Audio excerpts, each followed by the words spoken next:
5 ওয়াক্ত সালাতের হেফাজত যারা করবে তাদের সাথে আল্লাহর একটা ওয়াদা রয়েছে। জেনে নেন, আল্লাহ সুবহানাহু ওয়া তাআলা একটা ওয়াদা করেছেন আমাদের সাথে। আর আল্লাহ কি তার ওয়াদাকে খেলাফ করে? ইন্নাল্লাহা লা ইউখলিফুল মিয়াদ। আল্লাহ বলছেন আল্লাহ তার ওয়াদাকে কোনোদিন খেলাফ করে না। আল্লাহ সুবহানাহু ওয়া তাআলার সাথে আমাদের কি ওয়াদা রয়েছে? আমাদের না, বরং 5 ওয়াক্ত নামাজকে যারা হেফাজত করবে তাদের সাথে আল্লাহ সুবহানাহু ওয়া তাআলার একটা ওয়াদা রয়েছে। একজন ব্যক্তি ইরানের, তার নাম হচ্ছে আবু মুহাম্মদ। তিনি বলতেন যে বিতরের নামাজ ওয়াজিব। তিনি বলতেন বিতরের নামাজ ওয়াজিব। তার জবাবে ওবাদা ইবনে সামিত বলতেছেন এই যে মুহাম্মদ নামের এই ব্যক্তি সে মিথ্যা বলেছে। ইরাক অথবা ইরানের লোক, সে মিথ্যা বলেছে। কারণ আমরা রাসূলুল্লাহ সাল্লাল্লাহু আলাইহি ওয়াসাল্লামের কাছ থেকে যেটা জেনেছি তাতে আমরা দেখতে পাচ্ছি শুধু 5 ওয়াক্ত নামাজই ফরজ, 6 ওয়াক্ত কোনো কিছু ফরজ না। তার মানে বেতের ওয়াজিব না, বেতের ফরজ না। বেতের হচ্ছে নফলের মধ্যে একটা নামাজ, কিন্তু 5 ওয়াক্ত হচ্ছে ফরজ।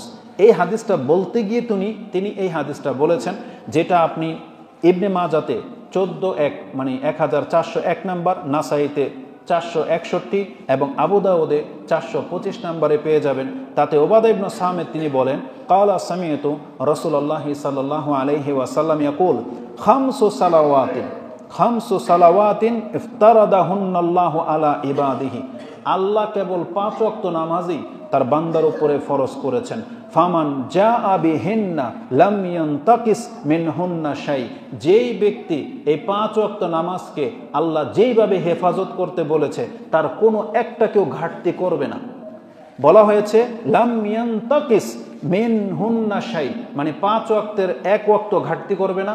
উপরন্ত ইস্তিগফাফান বিহাক্কিহিন্না, এবং নামাজের যে হক রয়েছে এই হকের গুলোর কোনো একটা কেউ ঘাটতি করবে না।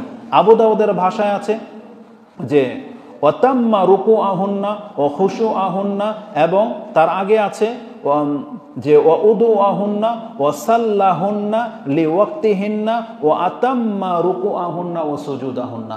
যেই ব্যক্তি উত্তম রুকুর, উত্তম ওযুর সাথে, উত্তমভাবে ওয়াক্তের মধ্যে এবং উত্তম ওয়াক্তে, আউয়াল ওয়াক্তে মসজিদে এসে জামাতের সাথে রুকু সাজদা ঠিক করার সাথে যারা এই 5 ওয়াক্ত নামাজকে হেফাজত করে, ফাইন্নাল্লাহা জাইলুন লাহু ইয়াউমাল কিয়ামাতি আহদান আইয়ুদখিলাহুল জান্নাহ। আল্লাহ তার সাথে ওয়াদা করতেছেন তার যে কোনো পাপ থাকলে আল্লাহ মাফ করে দিয়ে তাকে জান্নাত দিয়ে দিবেন।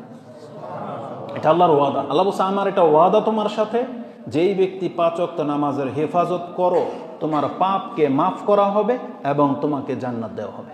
এটা ওয়াদা। ওমান জাআ বিহিন্না কাদ ইনতাকাসা মিনহুন্না শাই। আর যেই ব্যক্তি আল্লাহর সাথে এমন অবস্থায় সাক্ষাৎ করবে যে সে নামাজের, এই 5 ওয়াক্ত নামাজের কোনো একটা কিছুকে সে ঘাটতি করেছে, কোনো 1 ওয়াক্তও ছেড়েছে, অথবা নামাজ পড়েছে কিন্তু ওযু ঠিক মতো করে নাই, জামাত ছেড়ে দিয়েছে, মসজিদে আসে নাই, ওই যে বাড়িতে নামাজ পড়া হয়, আর রুকু সাজদা ঠিক মতো করে না, তাড়াহুড়া করে নামাজ পড়ে, ব্যবসা বাণিজ্য রেখে আসছে, কোনো রকম 4টা সাজদা দিয়ে দৌড়, তাহলে এই ধরনের ব্যক্তিদের সাথে আল্লাহর কোনো ওয়াদা নাই, নামাজ পড়লেও ওয়াদা নাই। কারণ আল্লাহ সুবহানাহু ওয়া তাআলা কার সাথে ওয়াদা করেছেন? যেই ব্যক্তি 5 ওয়াক্ত নামাজের হেফাজত করবে তার সাথে আল্লাহ সুবহানাহু ওয়া তাআলা ওয়াদা করতেছেন। আর যেই ব্যক্তির কোনো কিছু কম করবে, ইস্তিগফাফান বিহাক্কিহিন্না লাম ইয়াকুন লাহু ইনদাল্লাহি আহাদুন, তাহলে তার সাথে আল্লাহর কোনো চুক্তি নাই। ইনশাআ আযযাবাহু ওয়া ইনশাআ গাফারা লাহু। এই ব্যক্তির যে পাপগুলো আছে সেই পাপের ক্ষেত্রে হয় আল্লাহ সুবহানাহু ওয়া তাআলা তাকে ইচ্ছা হলে ক্ষমা করবেন, ইচ্ছা না হলে ক্ষমা করবেন না।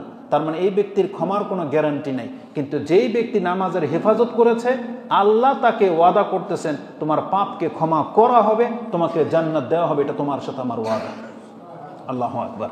এই হাদিস ইবনে মাজাতে রয়েছে 1401 এবং নাসাইতে রয়েছে, যেমনটা বলেছি আবু দাউদে 425-এ রয়েছে। এটা হচ্ছে 5 ওয়াক্ত নামাজের হেফাজত করার অনেক বড় বড় দিকগুলো আপনার কাছে তুলে ধরা হলো।